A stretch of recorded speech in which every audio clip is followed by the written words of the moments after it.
एफस्टीन files की नई खेप में भारत के प्रधानमंत्री नरेंद्र मोदी का नाम आ गया है। एक ईमेल के मुताबिक पीएम मोदी ने जेफरी एप्स्टीन से सलाह ली थी और उसके कहने पर डोनाल्ड ट्रंप को खुश करने वाला काम किया। जैसे ही फाइल बाहर आई, विपक्ष ने इसको हाथों हाथ लपका। मामला इतना बढ़ा कि विदेश मंत्रालय को आनन फानन में प्रेस कॉन्फ्रेंस करनी पड़ी। सुनिए। हमने तथाकथित एप्स्टीन फाइल्स के एक ईमेल मैसेज की रिपोर्ट देखी है, जिसमें प्रधानमंत्री और उनके इजरायल यात्रा का जिक्र है। जुलाई 2017 में प्रधानमंत्री की इजरायल की आधिकारिक यात्रा के अलावा ईमेल में बाकी बातें एक दोषी अपराधी के बकवास से ज्यादा कुछ नहीं है। इन्हें उसी तिरस्कार से नजरअंदाज करना चाहिए जिसके वो लायक। एप्स्टीन फाइल्स पर पहले भी कुछ वीडियो बनाए हैं। डिटेल में जानने की इच्छा हो तो आप वहां जाकर देख सकते हैं। यहां पर आपको बेसिक रिकैप करा देता हूं ताकि बाकी कहानी आसानी से समझ आ जाए। जेफरी एप्स्टीन न्यूयॉर्क में पैदा हुआ था। उसने अपने करियर की शुरुआत स्कूल टीचर के तौर पर की थी। वहां से वो वॉल स्ट्रीट पहुंचा। उसने अमीर लोगों के पैसे मैनेज किए, फिर अपनी कंपनी खोली। एप्स्टीन कनेक्शन बनाने में उस्ताद था। उसने अमीर और ताकतवर लोगों से दोस्ती की।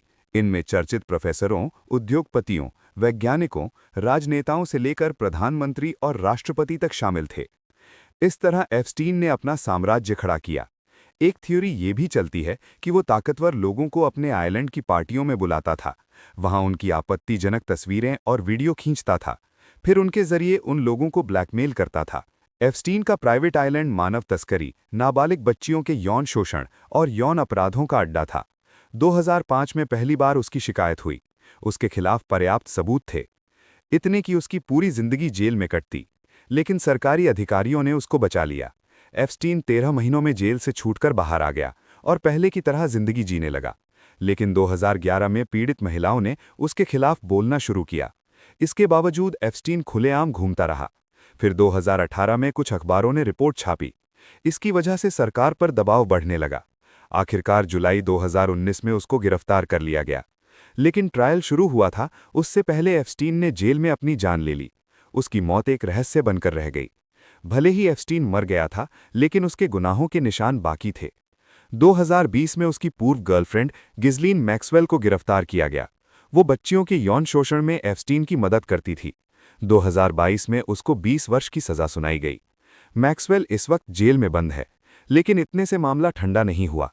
जेफरी एप्स्टीन के कुकर्म उसके और गिज़लीन मैक्सवेल तक सीमित नहीं थे। इसमें वे लोग भी थे जो उसके कुकर्मों में भागीदार थे, जिन्होंने एप्स्टीन का सच जानते हुए भी उसके साथ दोस्ती रखी और जिन लोगों ने अंतिम समय तक एप्स्टीन को बचाने की कोशिश की थी। इसीलिए अमेरिका में उसके केस से जुड़ी सभी फाइलों को पब्लिक करने की मांग उठने लगी। फिर नवंबर 2025 में एक कानून पास हुआ और धीरे धीरे करके एप्स्टीन फाइल से पर्दा उठने लगा। 29 जनवरी को डिपार्टमेंट ऑफ जस्टिस ने 30 लाख से ज्यादा डॉक्यूमेंट्स और लगभग 2 लाख फोटो वीडियो पब्लिक किए हैं। ये केस में अब तक की सबसे बड़ी रिलीज है। इसमें क्या क्या जानकारियां बाहर आई हैं, कुछ बड़े खुलासे जान लीजिए। माइक्रोसॉफ्ट के को-फाउंडर बिल गेट्स एक बार फिर सुर्खियों में हैं। पिछली फाइल्स में उनकी तस्वीरें कुछ लड़कियों के साथ आई थीं। अब की बार एक ईमेल चर्चा में है। इसमें एप्स्टीन ने लिखा है कि गेट्स ने रशियन लड़कियों के साथ यौन संबंध बनाए थे। इसके बाद उनको सेक्सुअली ट्रांसमिटेड डिजीज एसटीडी हो गया था। बिल गेट्स ने एप्स्टीन से इस मामले को छिपाने की दरख्वास्त की थी। उन्होंने अपने प्राइवेट पार्ट की तस्वीरें एप्स्टीन को भेजी थीं और अपनी पत्नी मेलिंडा को देने के लिए दवा का नाम भी मांगा था, ताकि उसको बीमारी का पता न चल पाए। ईमेल पर यह बातचीत सन 2013 में हुई थी, यानी एप्स्टीन के सेक्स ऑफेंडर साबित होने के बाद। इस घटना के कुछ समय बाद बिल और मेलिंडा में खटपट शुरू हो गई थी। आखिरकार 2021 में दोनों ने तलाक ले लिया। बिल गेट्स के दफ्तर ने नए खुलासों को झूठा और आधारहीन कहा है। उनका तर्क है कि एप्स्टीन उनसे फ्रस्ट्रेट था, इसलिए उसने अनाप-शनाप बातें लिखी होंगी। अगला चर्चित नाम डोनाल्ड ट्रंप का है।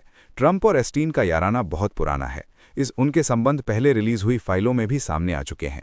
नई खेप में ट्रंप से जुड़ी लगभग 5000 फाइल्स हैं। सबसे ज्यादा चर्चा इन्वेस्टिगेशन वाली फाइलों पर हो रही है। इनमें पीड़ित महिलाओं ने ट्रंप पर यौन शोषण के आरोप लगाए हैं। हालांकि इन अपराधों से जुड़ा कोई सबूत नहीं मिला है। ट्रंप ने हमेशा की तरह इस बार भी आरोपों से इनकार किया है। जस्टिस डिपार्टमेंट ने अपने स्टेटमेंट में लिखा है कि कुछ डॉक्यूमेंट्स फेक हैं, उनका इस्तेमाल प्रेसिडेंट ट्रंप को फंसाने के लिए किया गया था। लेकिन उन्होंने ये नहीं बताया कि कौन से डॉक्यूमेंट्स फेक हैं और कौन से असली। तीसरा बड़ा नाम टेस्ला और स्पेस के मालिक इलॉन मस्क का है। मस्क वो शख्स हैं जो कुछ समय पहले तक फाइल्स रिलीज करने की सबसे ज्यादा मांग कर रहे थे। जब ट्रंप से उनका झगड़ा हुआ था, वो और ज्यादा मुखर हो गए थे। उन्होंने ट्रंप पर कई गंभीर इल्जाम लगाए थे, लेकिन बहुत जल्द उन्होंने ट्वीट डिलीट कर लिए। इसके बाद उन्होंने एप्स्टीन फाइल्स पर चुप्पी साध ली थी। डॉक्यूमेंट्स की नई खेप में पता चला है कि 2012 से 2014 के बीच एप्स्टीन और मस्क के बीच कई मौकों पर बातचीत हुई। मस्क ने खुद एप्स्टीन पे आइलैंड पर आने की इच्छा जताई थी। उन्होंने एक बार वाइल्डेस्ट पार्टी की तारीख भी पूछी थी। कई दफा उनको सामने से न्योता मिला था। हालांकि वे आइलैंड पर गए या नहीं, इसको लेकर स्पष्ट जानकारी नहीं मिलती। इलॉन मस्क ने इन आरोपों पर जवाब दिया है। उन्होंने एक्स पर लिखा, मेरी एप्स्टीन से बहुत कम बातचीत रही है।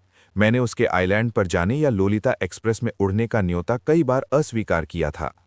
चौथा नाम ब्रिटेन के पूर्व प्रिंस एंड्रयू का है। एप्स्टीन संबंधों के चलते उनकी शाही टाइटल पहले ही छीना जा चुका है। नई रिलीज में उनकी कुछ तस्वीरें और ईमेल्स बाहर आए हैं। तस्वीरों में जमीन पर एक महिला लेटी है और एंड्रयू उसके ऊपर रेंगते दिखाई देते हैं। ये भी पता चला है कि 2010 में एप्स्टीन ने एंड्रयू की मीटिंग 26 साल की रूसी महिला से फिक्स कराई थी। इससे एंड्रयू काफी खुश थे। ब्रिटेन में हालात तनावपूर्ण हैं। वहां एक राजदूत को एप्स्टीन फाइल्स में आने की वजह से पहले ही हटाया जा चुका है। एंड्रयू के कारनामों ने सरकार और रॉयल फैमिली के लिए नई मुसीबतें खड़ी कर दी हैं। ब्रिटेन के प्रधानमंत्री केयर स्टारमर को यहां तक कहना पड़ गया कि एंड्रयू को पूछताछ के लिए तैयार रहना चाहिए। पांचवां चर्चित नाम नॉर्वे की क्राउन प्रिंसेस मेरी का है। क्राउन प्रिंसेस 2013 में एप्स्टीन के घर में रुकी थीं। वो वहां 4 दिनों तक रही थीं। इस खुलासे पर क्राउन प्रिंसेस ने दुख जताया है। उन्होंने कहा है कि उन्हें एप्स्टीन का बैकग्राउंड चेक कर अच्छे से वहां पर जाना चाहिए था। छठा नाम अमेरिका के कॉमर्स सेक्रेटरी हॉवर्ड लुथनिक का है। लुथनिक को आपने टैरिफ पर भारत के खिलाफ बयान देते सुना होगा। उसने 2005 में कहा था कि एप्स्टीन से 2005 में सारे रिश्ते खत्म कर लिए थे, लेकिन नई फाइल्स कुछ और कहानी कहती हैं। इसमें पता चला है कि लुथनिक 2012 में एप्स्टीन के आइलैंड पर गया था। अब सबसे जरूरी सवाल की तरफ चलते हैं। क्या एप्स्टीन फाइल्स की नई खेप में प्रधानमंत्री मोदी का नाम है? हाँ, उनका नाम कई डॉक्यूमेंट्स में आया है। ज्यादा डॉक्यूमेंट्स में उनसे रिलेटेड अखबारी लेख हैं। सबसे ज्यादा हंगामा एक ईमेल को लेकर हो रहा है। इसमें एप्स्टीन कतर के किसी ताकतवर शख्स से बात कर रहा है। इसी ईमेल में उसने पीएम मोदी को लेकर एक लाइन लिखी है, भारतीय प्रधानमंत्री मोदी ने मेरी सलाह ली थी और अमेरिकी राष्ट्रपति के फायदे के लिए इजराइल में नाचा और गाया था। वे दोनों कुछ हफ्ते पहले मिले भी थे। ये काम कर गया। ईमेल की तारीख 6 जुलाई 2017 की है। प्रधानमंत्री मोदी 4 से 6 जुलाई 2017 के बीच इजराइल में थे। ये किसी भारतीय प्रधानमंत्री का पहला इजराइल दौरा था। इस दौरे से एक हफ्ता पहले मोदी वॉशिंगटन में डोनाल्ड ट्रंप से मिले हुए भी थे।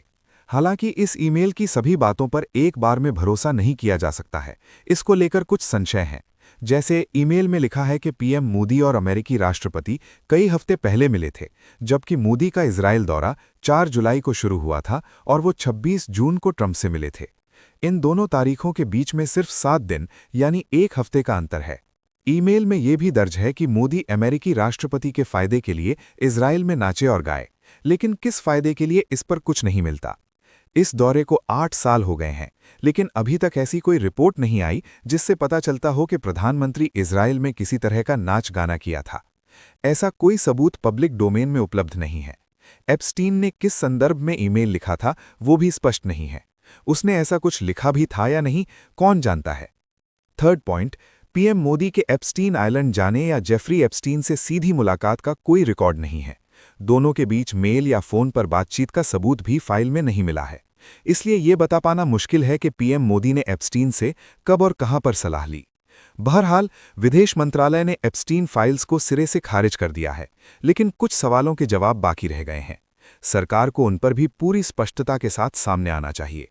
पहला सवाल, क्या कभी प्रधानमंत्री मोदी या किसी भारतीय अधिकारी की जेफरी एप्स्टीन से मुलाकात हुई थी? अगर हां, तो इसका प्रायोजन क्या था? दूसरा सवाल, क्या भारत सरकार से जुड़े किसी व्यक्ति ने ऑफिशियल कैपेसिटी में एप्स्टीन से सलाह मांगी थी? अगर हां, तो किस विषय पर? तीसरा सवाल, क्या सरकार को जेफरी एप्स्टीन के नेटवर्क के बारे में पता था? और क्या ऑफिशियल नेगोशिएशंस में कभी उसका इस्तेमाल किया गया?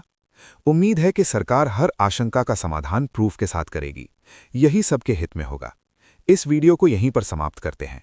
आपसे फिर मुलाकात होगी। मैं अनफिल्टर्ड खालिद हूं। शुक्रिया।